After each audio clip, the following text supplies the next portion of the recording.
Today, we are diving deep into the incredible story of Krishna, a journey that winds through thousands of years of art, faith, and culture. But what if I told you that the god celebrated by millions today is actually a much more recent creation than most of us realize? Well, let's find out.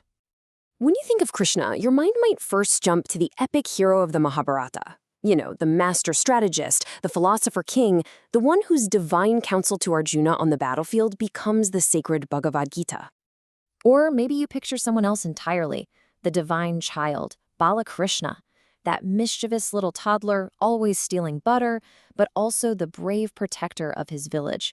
He's a figure that just pulls at your heartstrings, evoking this sense of pure, unconditional love. And of course, there's the divine lover, the mesmerizing flute player whose music is so enchanting it calls out to the gopis, the cowherding girls, and whose legendary romance with Radha stands as the ultimate symbol of divine passion. A warrior, a child, and a lover. Three incredibly powerful personas all wrapped up in one divine being. But here's the big question.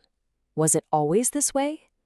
Were these three distinct streams always flowing in the same river? Well, the real history is way more surprising than you might think. All right, so here's our game plan. We're going to start by searching for Krishna's earliest, faintest footprints in ancient history. Then we'll see how the different parts of this god were pieced together. We'll pinpoint the exact moment his story just caught fire. And finally, we'll see how all these different faces merged into the one we know and love today. Our guide on this journey is the scholar J.R. Sarkar, and he makes a pretty bold argument that the Krishna we know is a far more recent phenomenon than we've been led to believe.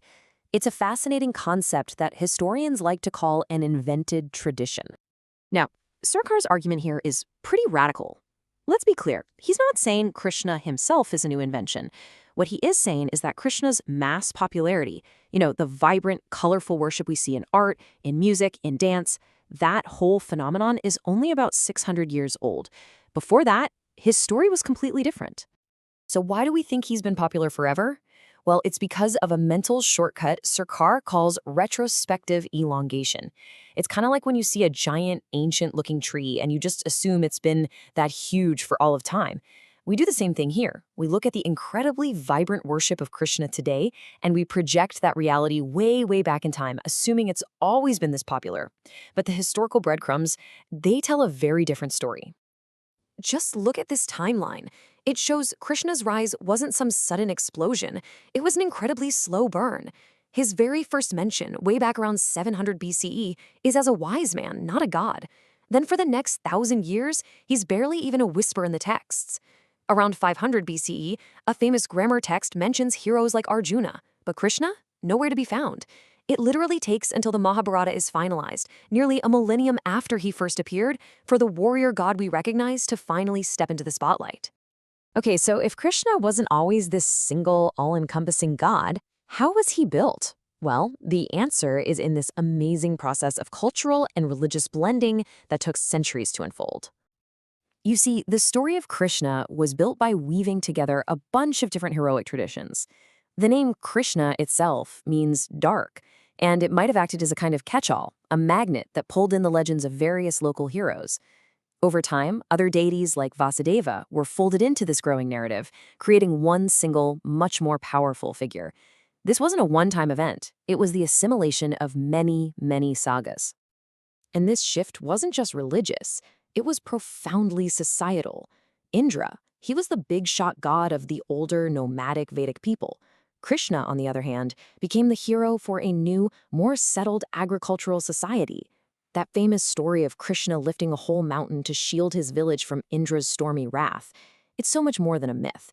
It's a powerful symbol of this new faith rising up and overcoming the old one. So, we've got the warrior philosopher. But for Krishna to really capture the hearts of millions, he needed another dimension. And that came with the stories of Bala Krishna, the divine child, a persona that brought this immense charm and deep emotional connection to the table. The story of Krishna's miraculous birth, his narrow escape from the clutches of the evil king Kamsa, it's one of the most famous tales ever told.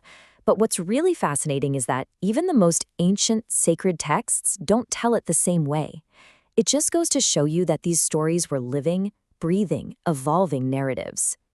The ancient texts themselves show us this evolution in action. For example, in one major text, the Bhagavad Purana, an anonymous voice from the sky warns King Kamsa about his fate. But in another, the Vishnu Purana, it's the famous sage Narada who personally delivers the prophecy. It might seem like a small change, but it's proof that these sacred stories were never set in stone. They were told and retold, with new details being added over time. Okay, we've got the warrior and we have the child. Now, for the third, and maybe the most influential piece of the puzzle, Krishna, the divine lover. And this persona is absolutely inseparable from his beloved Radha. Now get ready for a pretty stunning revelation. Radha, who seems so central to Krishna's identity today, is completely absent from all the early texts like the Mahabharata. She first pops up not in scripture, but in popular folk poetry. It actually takes until the 9th century for even a favorite, unnamed gopi to get a mention. Just let that sink in. For the first 1,500 years of his story, Krishna was without Radha. Her arrival was a late but absolutely revolutionary addition. So we've got these 3 totally distinct personas, the warrior, the child, and the lover, and they've been developing separately for more than 2,000 years. But what caused them to finally fuse together and ignite this massive cultural firestorm? The answer lies in one of the most important religious movements in history. The fuse is finally lit. In the 15th and 16th centuries, everything changes.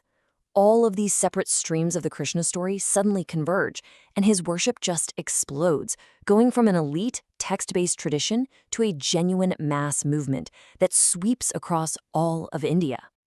This was the Bhakti movement, and it was a complete revolution in faith. It shifted the focus away from complex, formal rituals to passionate, personal devotion. You could worship God as a parent worships a child, as a friend trusts a friend, or as a lover yearns for their beloved. And Krishna, with his 3 distinct personas, was the perfect deity for this new, deeply emotional way of worship. This new wave of devotional fervor kicked off a cultural renaissance. Suddenly, there was this outpouring of ecstatic poetry in everyday languages, celebrating every single aspect of Krishna's life, from the little pranks of the butter thief to the grand passion of the divine lover. Religion wasn't just an ancient Sanskrit anymore, it was in the language of the people. And that passion spilled over into music and dance. Entirely new forms were born to express this intense personal faith. All of a sudden, the stories of Krishna and Radha weren't trapped in old texts. They were being sung and performed in temples and village squares, bringing the divine to life for everybody. This renaissance also just exploded in the visual arts. For the very first time on a mass scale, incredible paintings and sculptures captured Krishna's legends in vibrant color. The image of the blue-skinned god with his flute and his peacock feather became an icon, cementing his place in India's visual soul forever.